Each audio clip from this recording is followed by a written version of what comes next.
I have a damn good feeling about Ninjago for the rest of this year. There has never been a better time to be invested in LEGO Ninjago right now, and I will convince you why that is now. Now is the time to buy Ninjago stocks. Now is the time to get invested. Now is the time to get on the grind. After an 11-month content drought following Seabound, one of the best seasons in Ninjago's entire run, we have been going places. In Ninjago's entire 11-year run, of which I've been on since 2014, I can say with complete certainty that Ninjago's canon has never been in a better spot than it's in right now. My first reasoning for this is that Ninjago's extended universe has never been this good. The run of European Ninjago magazines, which has been going since 2015, has recently started placing an emphasis on canon in the stories. While none of these are confirmed canon, all of the stories as of late have been trying to stick to Ninjago's show canon as much as they can, with the recent few issues even laying the groundwork for the status quo of the next season. These comics had some genuinely awesome character moments, and I can't wait to see the plants that grow from the seeds they plant in these comics. These comics are also home to some really funny stuff. Wow, my body's been stolen, I'll never catch the thieves, and now they're laughing at me. Zane getting trolled is something I never knew I needed, but I'm so glad I have it. Zane sitting and crying like a dejected high school kid isn't out of character, by the way. They give a reason for why he's like this in the comic. Next up, Splinter of the Blind Man's Eye is a could-be canon story that tries to fit itself in between seasons 10 and 11. It centers around Lloyd dealing with the trauma associated with his life and particularly the events of the Oni trilogy. I think it got off to a really good start and then kind of faltered around the second half of the first phase. But I think the rest of the duration of the story is going to be very damn good, because I brought up my criticisms with the first phase to the co-writer Marvelous Jan, who was super receptive and positive about it. So going forward, I think the Splinter in the Blind Man's Eye is going to be really awesome. Also, Splinter in the Blind Man's Eye is such an awesome Star Wars reference, I love it. But in comparison to this next thing, all of the stuff I just said is complete child's play. There's nothing in comparison to this. Ninjago is getting its first confirmed in stone canon comic book series. And not only are we getting our first 100% confirmed canon Ninjago comic ever, it's about fan favourite character Garmadon.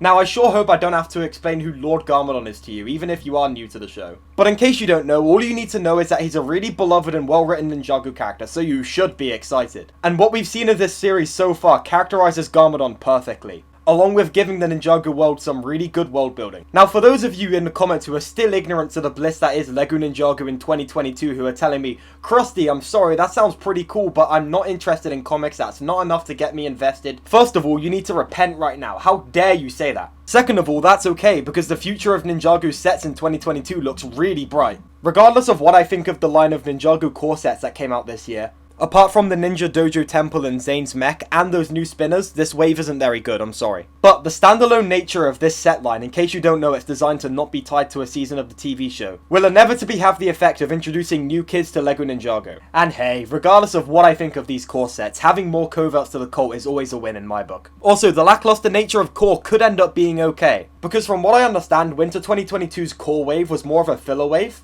which was designed to give the set designers and story writers who are making Ninjago Season 15 sets and story the best it can possibly be.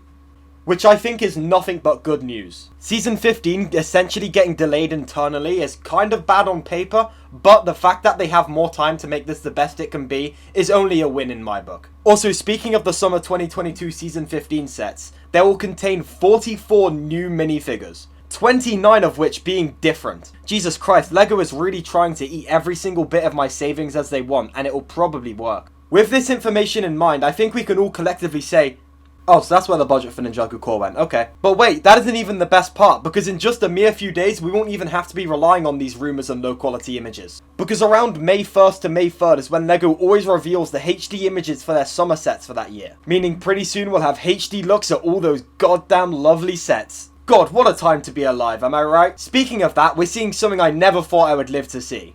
LEGO is actually marketing Ninjago, the show, on their social medias, including Instagram. Before this and a new post about the Ninjago City Gardens, LEGO had literally not posted about Ninjago on Instagram for a full year. This would never have happened without Ninjago community members who are associated with LEGO Ambassador Network who are willing to air these issues to LEGO like Ninja Whip. So seriously, Whip, if you're watching this, you are the best for making this happen, thank you. Things are so good right now that it's gotten to the point that LEGO are even somewhat acknowledging how subpar their handling of Ninjago's marketing has been recently. If this momentum keeps up, LEGO might genuinely be able to turn their reputation with Ninjago fans around. And speaking of the show, pretty much everyone involved with producing this season loves it. With claims ranging from it being an amazing send-off to it being the most ambitious season of the show. Whatever the case, we are in for an absolutely insane installment. And we also have very solid evidence that points towards the idea that the plot directions seen in this installment of Ninjago have been in the works and being planned since as early as 2018. Which, if that information is to be believed, the plot direction for Season 15 has been their trump card for a long while now. So yeah, I'm really excited, and I think you should be really excited too. Let me know what you think about all this in the comments, subscribe and turn on notifications if you like videos like this, and I will see you in the next video. Goodbye for now.